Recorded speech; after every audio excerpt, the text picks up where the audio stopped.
Ang karamihan sa Young Guns noong nakaraang kongreso promoted na sa mas mataas na posisyon. Kung regular kang consumer ng political news, kilala mo na siguro sila. Basically, sila ang mga neophyte of first-term lawmakers ng 19th Congress na naging clique around 2024. Many of them are products of political dynasties. Open to interpretation siguro yung salitang young sa Young Guns kasi mayroon sa kanilang over 40 years old na. Sila ay supporters ng polisiya ng administrasyon at mga loyal soldiers ni Speaker Martin Romualdez na kadalasang humaharap sa House-sanctioned press conferences.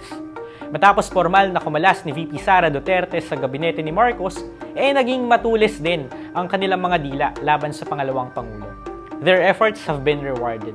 Deputy Speaker na agad-agad sina Paolo Ortega at Jay Kong-hun. Deputy Majority Leaders na rin sina Ernesto Jonicio, Zia Adyong at Rog Gutierrez. These roles come with perks. Specifically, ex-officio members na sila sa lahat ng komite.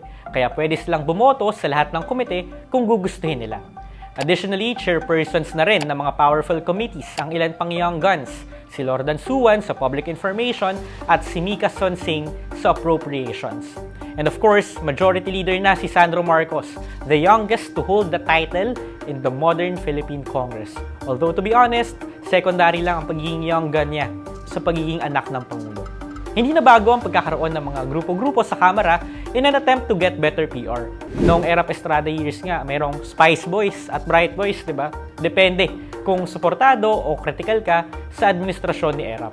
Many of them have become big dogs in Philippine politics.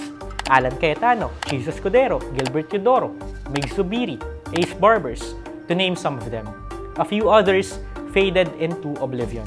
Kaya it will be interesting to watch the political careers of these Young Guns now that they have bigger shoes to fill. They may be your senators, even presidentiables in the near future. For more stories, visit the Rappler website.